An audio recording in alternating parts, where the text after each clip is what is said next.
निहत्थे बच्चों पर लाठीचार्ज कर दिया गया और अभी गैर इरादतन हत्या का केस तो दर्ज हो गया, लेकिन गिरफ्तारी नहीं हुई है। मैंने एसपी साहब से बात की है और एसपी साहब बहुत सूझबूझ वाले व्यक्ति हैं। मुझे उम्मीद है कि एसपी साहब सख्त से सख्त, कड़ी से कड़ी कार्रवाई करेंगे। जो धारा लगनी चाहिए उसको लगाएंगे और निहत्थे बच्चे, जो गरीब घरों के बच्चे हैं, अपना सब कुछ छोड़ करके हरियाणा नहीं देश के कोने कोने से आकर अपना भविष्य इस यूनिवर्सिटी में तलाश रहे हैं, उनको न्याय मिले।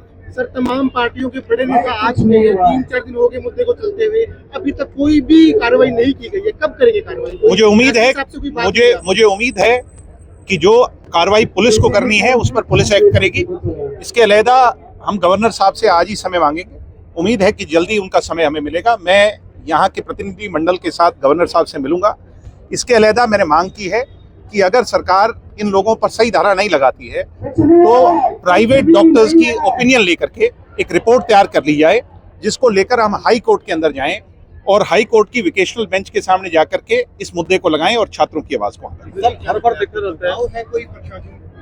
निश्चित तौर पर कोई ना कोई दबाव जरूर है, ऐसा लग रहा है, मगर दबाव नहीं होना चाहिए, अन्यथा ये चीजें बहुत दिशाहीन हो जाती हैं। जब हम छात्र संघ चुनाव के लिए आंदोलित थे, वो इसी तरह का आंदोलन था और दबाव में रह करके जो समय जाया सरकार ने किया, उसका ही खामियाजा उन्हें बाद में भुगतना पड़ा।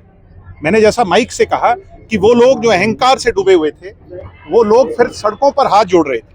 मैं आज चेता नहीं रहा, क्योंकि वो अंदर बैठने वाले लोग एसी के कमरों में बैठे हैं। सिर्फ उन्हें बता रहा हूं कि सुधर जाओ, समय है, अन्यथा इसी सड़क पे आकर के इन स्टूडेंट से माफी मांगनी पड़ेगी। आपके पास कोई चारा नहीं। वीसी साहब एक बार भी ना तो यहाँ पर किसी का ध्यान और पूछने के लिए ये वीसी साहब, मैं कह रहा हूँ जैसा कि इनके कानों में अहंकार का ज्यादा मैल जमा हुआ है और आरएसएस का घमंड इन पर छाया हुआ है। जितनी जल्दी उसको उतार लें उतना ठीक है, अन्यथा मैंने कहा कि एग्जाम्पल्स रहे हैं, उन एग्जाम्पल्स को हमें दोबारा दोहराना ना पड़े। देखो जी, एक अहम सवाल है, एमएलआर को लेकर संशय है विद्यार्थियों में कि एमएलआर, मैंने कहा एमएलआर ठीक ढंग से नहीं बनी है। जो धारा लगनी चाहिए थी, गहरा कट था, उसके बावजूद भी नहीं लगी है। मैंने साथियों से कहा है प्राइवेट ओपिनियन लेकर के एक रिपोर्ट बना लें, जिसको लेकर हम हाई कोर्ट में जा सकें। धन्यवाद। आरएसएस वाले टाइप ऑफ किस्म के लोग हैं, ये जरूर जानते होंगे। उनसे ये जरूर पूछ लेना कि उसके दिमाग में भी इतना ही बड़ा फतूर था और वो कहता था मैं दफ्तर से बाहर नहीं आऊंगा। उसी का चिल्ला है, कोई बात, ये भूल गया होगा। मैं आपको याद कराना चाहता हूं कि टंकेश्वर कुमार से एक बार जरूर पूछ लेना, जो ये कहता था कि मैं अपने कमरे से बाहर नहीं निकलूंगा, ये स्टूडेंट अगर गिड़गिड़ाते हैं तो गिड़गिड़ाते रहने दो। वो टंकेश्वर कुमार अंतिम दिन पे ये कह के आया था, मैं हार्ट का पेशेंट हूं, मेरे से आराम से बात करना। सम्मानित साथियों, एक इनका बड़ा अहंकारी यहां पर जीजेयू का वीसी है, सीडीएलयू के अंदर लगा हुआ था। मेरी 2 बहनें, गरीब घर की बेटियां, आम घर की बेटियां, उनको हटा दिया और जाति पाति अपने रिश्तेदारों को उनकी जगह नौकरी पर एडजस्ट कर दिया। हाई कोर्ट तक उन लोगों की लड़ाई लड़ी, रीइंस्टेट हुए और वो वीसी नेम हुआ। सरकार को तीसरे दिन उस वीसी को हटाना पड़ा था कि नहीं पड़ा था। इसलिए मैं ये कहना चाहता हूं कि हमें मजबूर मत करो, हमें विवश मत करो, हमें उस सीमा को लांघने का अवसर मत दो और उससे पहले अपनी गलतियों को सुधार लो, अन्यथा बहुत बड़ा खामियाजा भविष्य के अंदर भुगतना पड़ेगा। यही कहने के लिए आप लोगों के बीच में मैं आज आया था और मुझे उम्मीद है कि भविष्य के अंदर आप इस लड़ाई को अपने अंतिम अंजाम तक पहुंचाओगे कि नहीं पहुंचाओगे? इसका एक ही रिजल्ट होना चाहिए,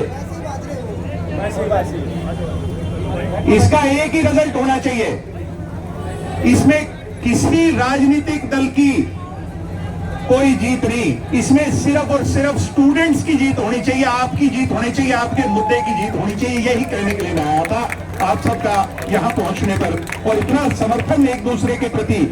मेरे साथ 1-2 बारी नारा लगाओ, निष्कासित किया जाए और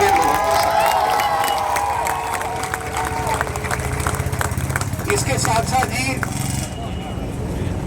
बातें यहां पर इन मंचों पर आकर राजनीति की करना बहुत आसान है, मगर यहां पर अगर राजनीतिक बात होगी तो यह दिशाहीन हो जाएगा।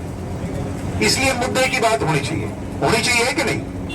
मुद्दे की बात यह है कि जो आदमी कुर्सी पर बैठा है वो आदमी बेगैरत है और बेकाबू है। इन लोगों को इतिहास से जरूर सीखना चाहिए।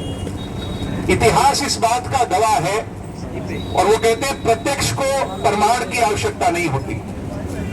पटना के एक यूनिवर्सिटी के अंदर से निकला